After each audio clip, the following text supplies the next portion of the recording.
PLT Ketum akan menyampaikan beberapa poin-poin penting atas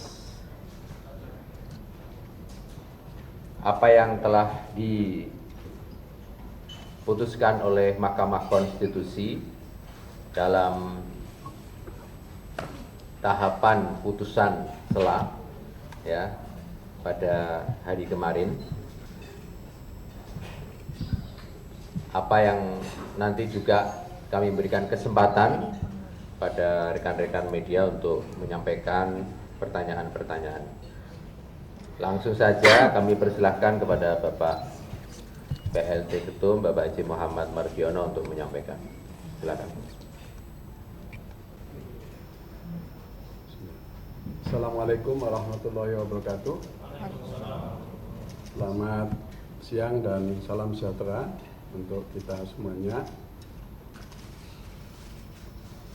Bismillah, alhamdulillah, assalatu wassalamu ala rasulillah, wala hawla wala quwata illa billah, amma ba'du. Yang saya hormati Wakil Ketua Umum, Sekretaris Jenderal, dan tim hukum DPP Partai Persatuan Bangunan. Yang saya hormati rekan-rekan media, terima kasih atas kehadirannya yang sudah bersabar. Ini sudah nunggu lama, tapi supaya enggak sakit, agak santai saja. Ini saya juga masih ngos-ngosan habis naik tangga. Sudah makan semuanya? Alhamdulillah. Sudah ya? Alhamdulillah. Ya, alhamdulillah. Saya yang belum. Makan dulu kali Pak. Puji syukur kita panjatkan kepada Allah Subhanahu wa taala atas rahmat dan karunia-Nya, sehingga pada kesempatan hari ini saya dapat berjumpa dengan rekan-rekan media yang selama ini menjadi mitra utama Partai Persatuan Bangunan dalam menyampaikan berbagai informasi atas kegiatan-kegiatan politik yang dilakukan oleh Partai Persatuan Bangunan. Sungguhlah sangat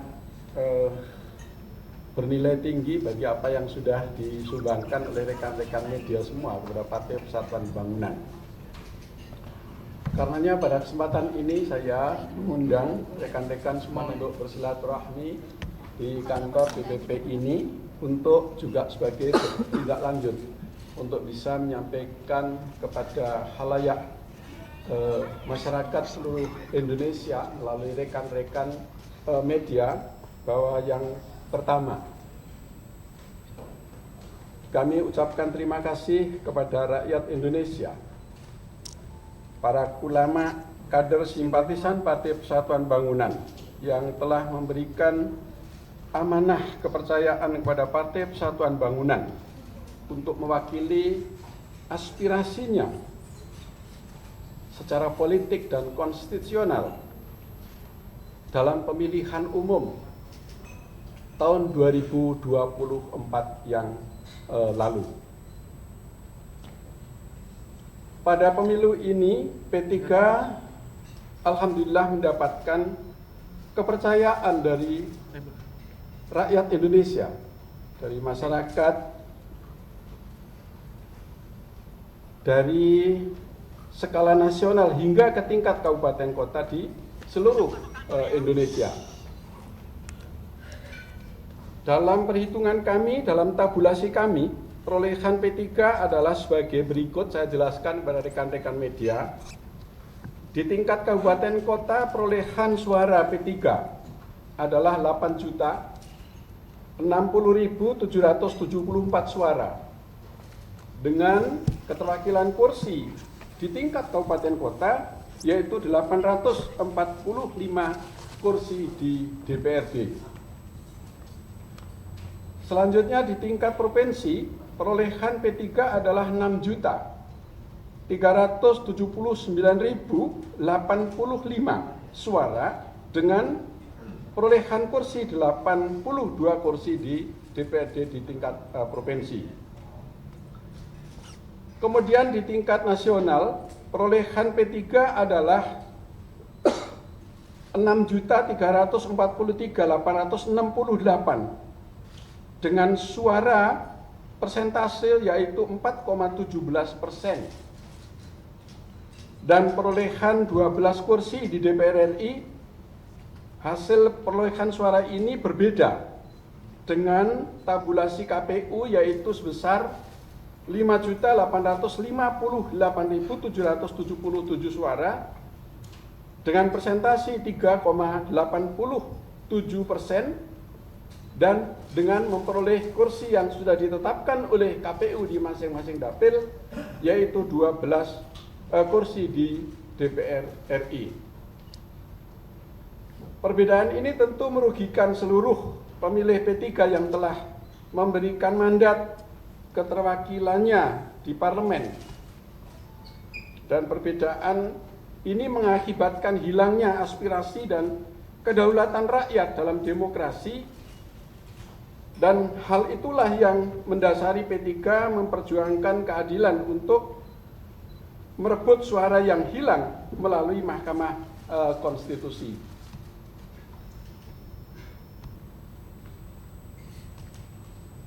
Sebagaimana rekan-rekan ketahui bahwa kemarin Mahkamah Konstitusi telah mengambil keputusan, yaitu tidak melanjutkan pemeriksaan atas perkara-perkara yang diajukan oleh Partai Persatuan Bangunan dalam hal yang terkait dengan parliamentary threshold, di mana di atas saya sampaikan bahwa perolehan suara Partai Persatuan Bangunan menurut versi tabulasi kami adalah 6.343.868 dan menurut KPU adalah yang tadi saya sampaikan 5.858.777. Maka kami berharap Mahkamah Konstitusi menjadi gerbang keadilan di dalam menjaga kedaulatan suara rakyat yang dititipkan kepada Partai Persatuan Bangunan. Namun sekali lagi, tentu saya kecewa bahwa Mahkamah Konstitusi tidak melakukan pemeriksaan secara komprehensif sehingga bisa memberikan rasa keadilan terhadap rakyat yang telah mengamanatkan hak konstitusinya sebagai kedaulatan kepada Partai Persatuan Pembangunan. Kami prihatin, kami berkewajiban untuk menjaga dan memperjuangkan itu, karena ini adalah amanah yang patut untuk terus kami perjuangkan sampai ke titik akhir, karena ini adalah suara rakyat.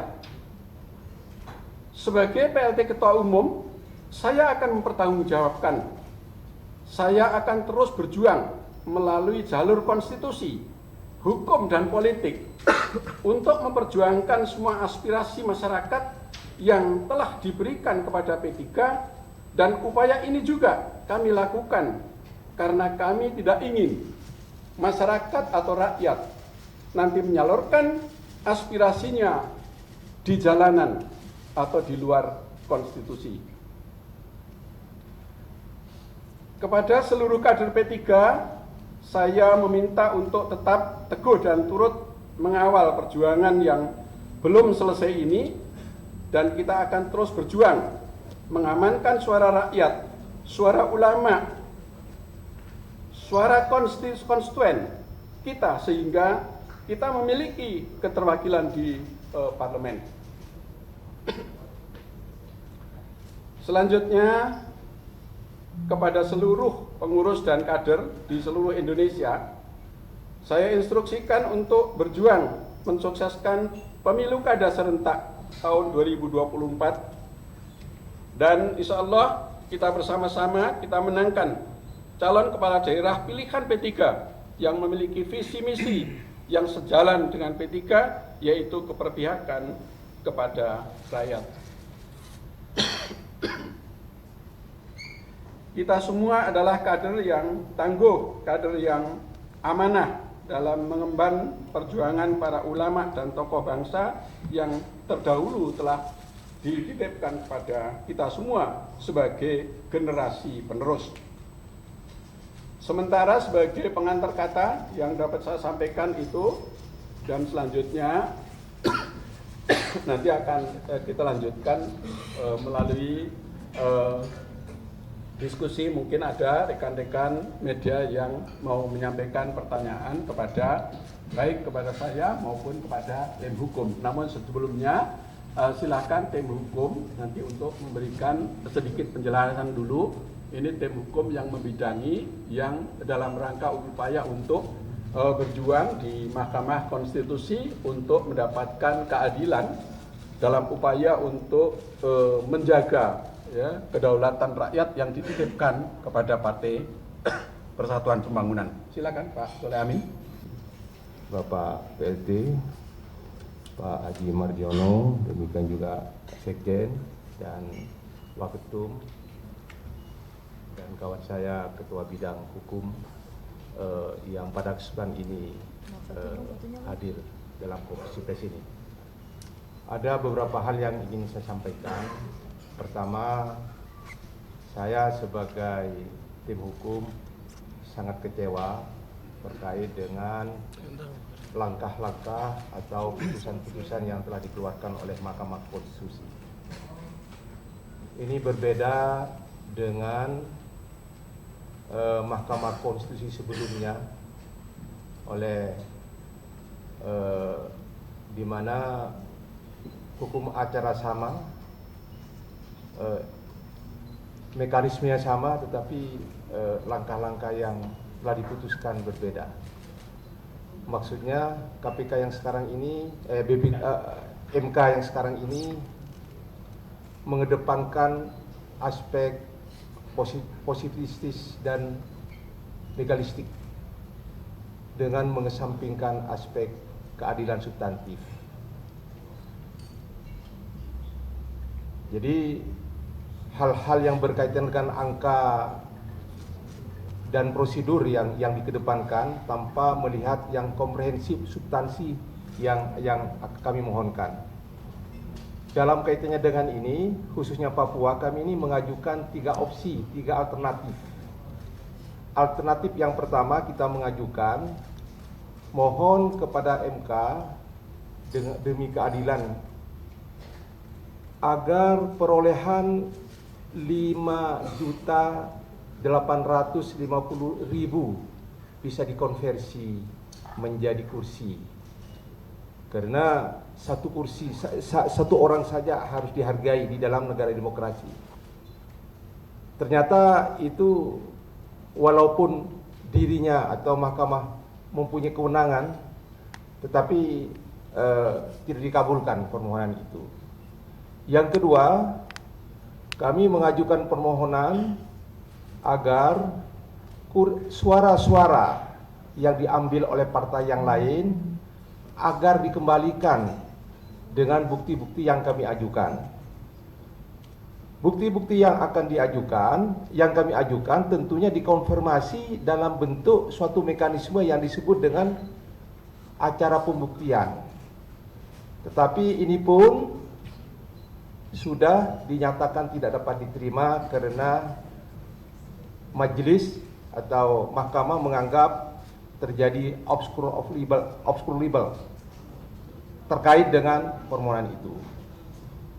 Yang ketiga, kami mengajukan permohonan agar di Papua Tengah dan Papua Pegunungan, khususnya Papua Tengah, karena jumlah pemilih dengan partisipasi politiknya dalam bentuk suara yang sah itu sama, bahkan ada yang lebih.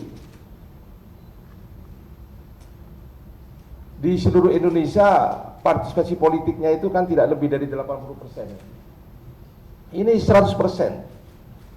Polanya sama. Oleh karena itu kami mohon untuk mengajukan agar dilakukan PSU di wilayah itu. Kenapa? Karena kami punya basis di situ. Punya basis. Jadi kalau seandainya ada 1.200.000 ya 20% dari itu insya Allah kita akan mendapatkan. Sehingga kami mengajukan PSU itu. Lah, ini belum diuji sampai kepada tahap pemeriksaan pokok perkara, sudah dinyatakan tidak dapat diterima karena dianggap oskur permohonan kita. Dengan dasar itulah maka perlu kami sampaikan rasa kekecewaan tidak mau memeriksa substansi perkara secara komprehensif dalam persidangan Mahkamah Konstitusi itu. Mungkin itu aja yang perlu kami sampaikan. Jika ada pertanyaan, Kami persilahkan pada rekan-rekan media untuk menyampaikan pertanyaannya. Tolong mic-nya. Ada beberapa hal. Pertama, ya kemarin itu kan sudah putusan selah gitu ya. Lalu juga sebenarnya apa penyebab dalil-dalil itu nggak dikabulkan? Karena kan beberapa misalnya kayak Jawa Timur, mahkamah itu menilai tidak mendapati ada penjelasan. Kopas ya. Tadi pertanyaan yang ditujukan kepada saya yaitu langkah yang ke depan dan menanggapi statement Ketua KPU. Setiap upaya belum berakhir karena ruang hukum dalam demokrasi kita itu luas sekali, jadi tidak dibatasi oleh KPU. Ya. Kemudian kita sebagai insan yang percaya kepada Allah Subhanahu wa taala, Tuhan yang Maha Esa, sehingga Ketua KPU itu bukan pengganti Tuhan. Ya. Yang menurut saya tidak bisa kemudian menentukan segalanya. Itu tidak. Jadi sepanjang kehidupan ini masih ada, saya pikir Tuhan Pak, mic-nya Pak. memiliki kehendak yang mungkin kita tidak ketahui. Itulah dalam nafas-nafas kehidupan, termasuk kehidupan berbangsa dan bernegara. Jadi saya tidak sepakat kalau kemudian seseorang itu dengan kekuasaan apapun, ya, kemudian menutup pintu-pintu, ya, yang menjadi hak asasi kehidupan manusia, yang itu dijaga bukan hanya oleh konstitusi, tetapi juga dijaga oleh Allah Subhanahu wa taala. Bahwa kita insan yang dihidupkan oleh Allah itu diberi hak leluasa untuk menjalankan kehidupannya, tentu dengan tatanan-tatanan sebagaimana yang sudah ditentukan. Jadi sekali lagi, ya, upaya itu belum tertutup, baik secara hukum, ya, atau secara politik. Banyak sekali, ya, ruang-ruang warga negara Indonesia, karena kita sudah memilih menjadi negara demokrasi itu, maka keindahan dan kenikmatan dalam berdemokrasi itu karena ruang itulah yang tidak pernah dibatasi, termasuk di dalamnya adalah tatanan-tatanan dalam kehidupan hukum. Ya, hukum juga tidak membatasi, kemudian setelah selesai di Mahkamah Konstitusi itu kemudian sudah finish. Itulah tidak. Itu ya dari Mas Riko.